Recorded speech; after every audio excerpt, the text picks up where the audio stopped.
This is Donald Trump's worst nightmare. He is losing it. Democrats are saying on day one, we are going to impeach you, Donald Trump. Democrats right now working through a strategy of how they will plan this impeachment against Donald Trump, in that there are so many grounds for impeachment.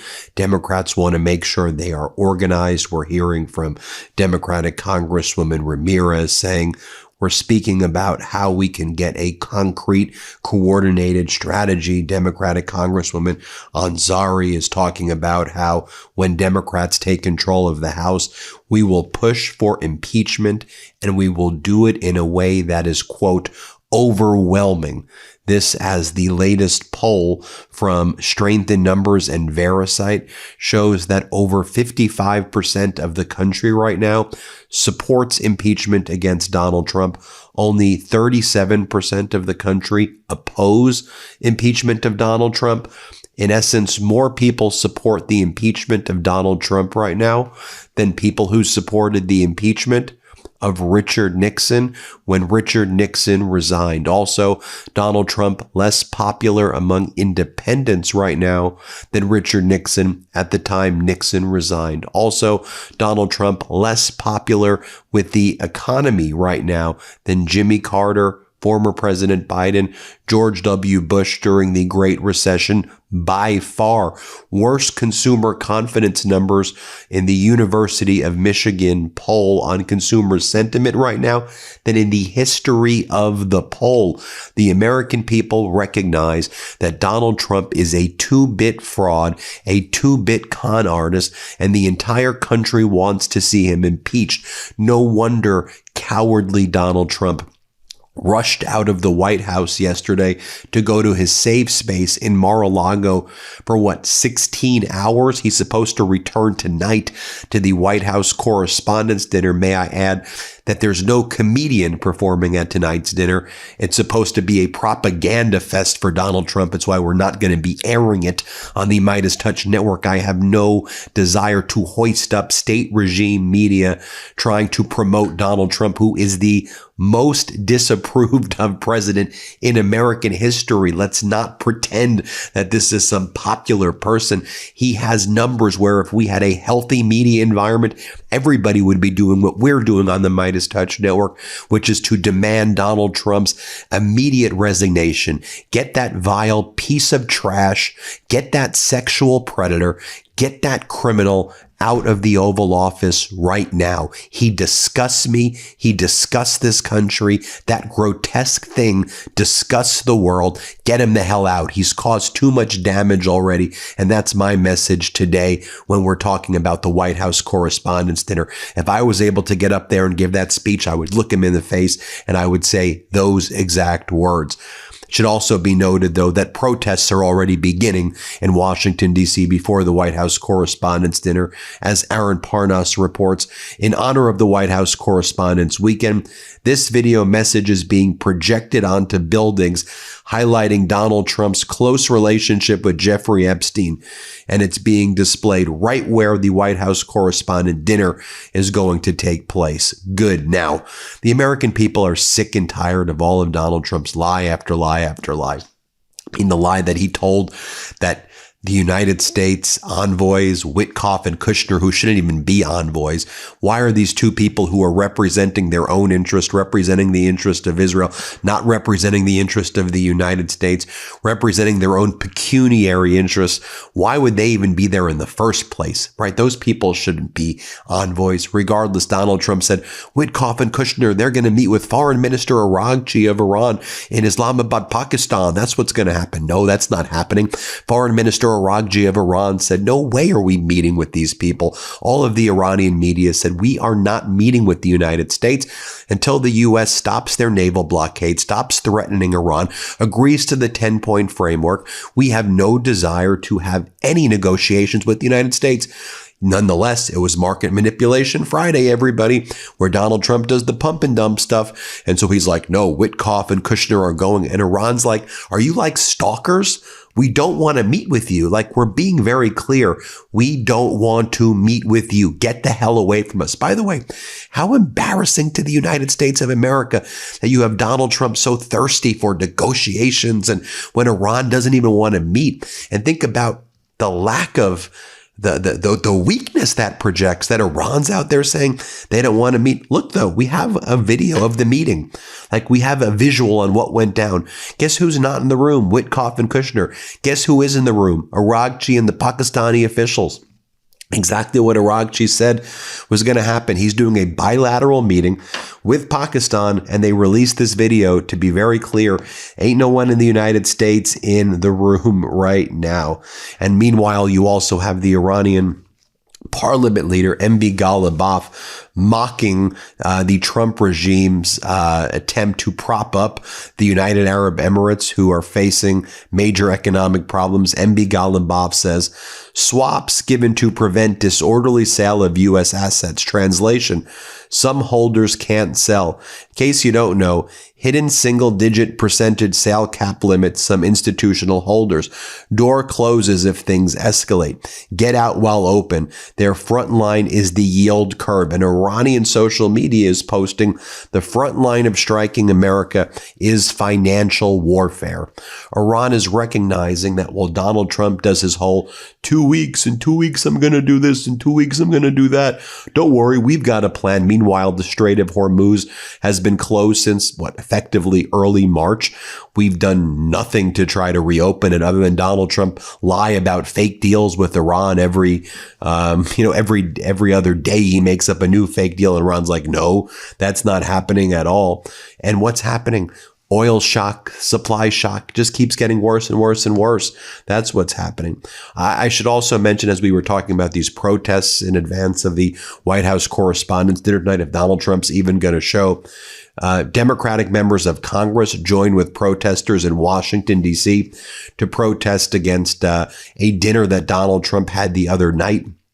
Donald Trump had dinner with the Ellisons, who are now trying to acquire Warner Brothers after they acquired CBS.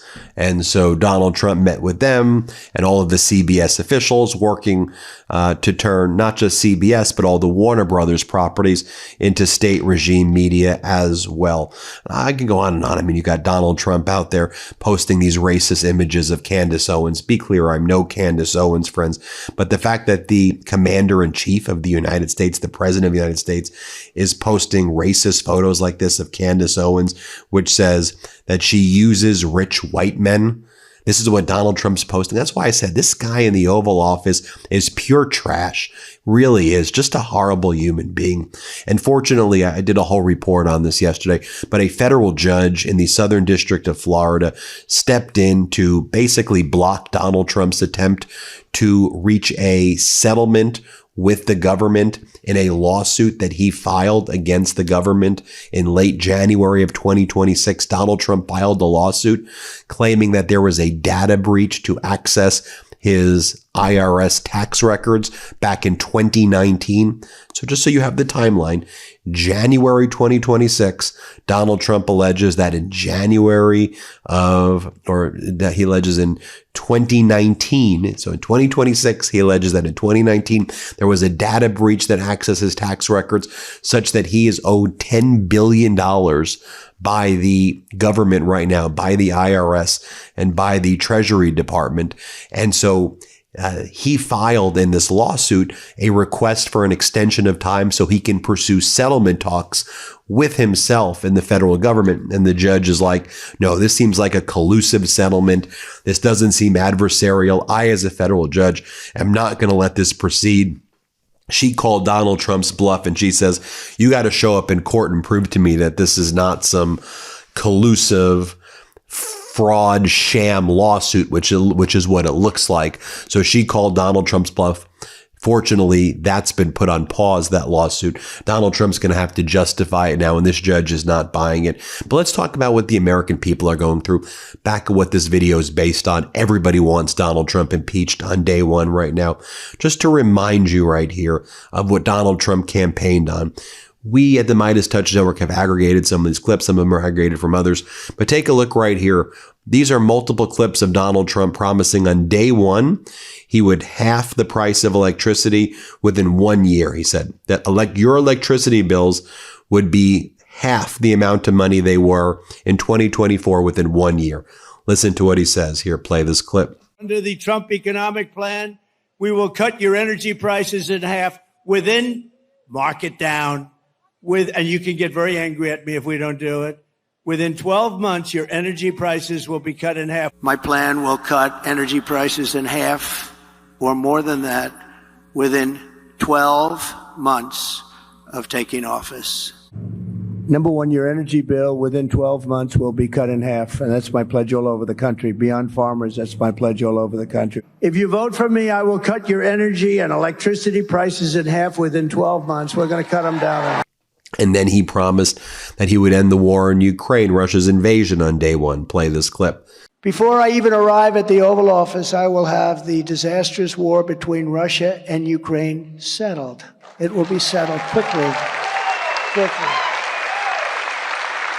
I will get the problem solved, and I will get it solved in rapid order, and it will take me no longer than 1 day. I know exactly what to say to each of them. I got along very well with them. If I'm president, I will have that war settled in 1 day, 24 hours. How would you settle that war in 1 day? Because I'll meet with Putin, I'll meet with Zelensky. They both have weaknesses and they both have strengths. And within 24 hours, that war will be settled. It'll be over. And I'll get the war with Ukraine and Russia ended. If I'm president-elect, I'll get it done before even becoming president. And remember what he said on January 20th, 2025, after he was first sworn in the White House. Remember what he said when he was asked by a reporter? You said you would end the Russia-Ukraine war on your first day in office.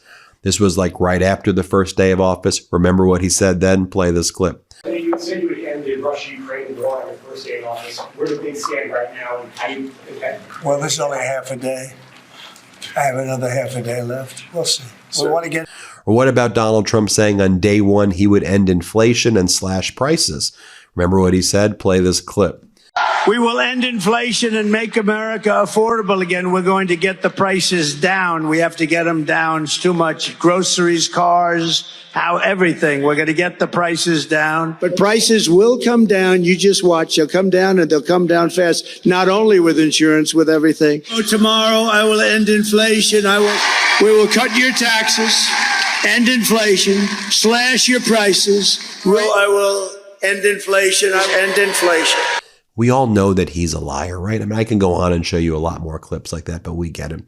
But I will end with Donald Trump's favorite person in the world, Rosie O'Donnell. Here's what she just had to say about Donald Trump the other day. Let's play it. It's worse every day. I feel like we're in a dystopian nightmare and no one is doing anything about it. I don't understand how he's able to get away with the things he gets away with, breaking the law, the emoluments clause, taking bribes, blackmailing people. He's a criminal con man. And if you grew up in New York, as I did, you knew this your whole life. We watched his planes get repossessed off the runway at LaGuardia. We watched him try to sell steaks and cologne in a fake university, steal money from charities that his family can't even have a charity anymore in New York City, in the New York State, because they had stolen money from kids' cancer charities. There's no way you can look at the facts about this man and believe in him still. You have to have willful blindness. There you have it, folks. Let me know what you think. Hit subscribe. Let's get to 7 million subscribers, and thank you all so much for watching. Love this video? Support independent media and unlock exclusive content, ad-free videos, and custom emojis by becoming a paid member of our YouTube channel today. You can also gift memberships to others. Let's keep growing together.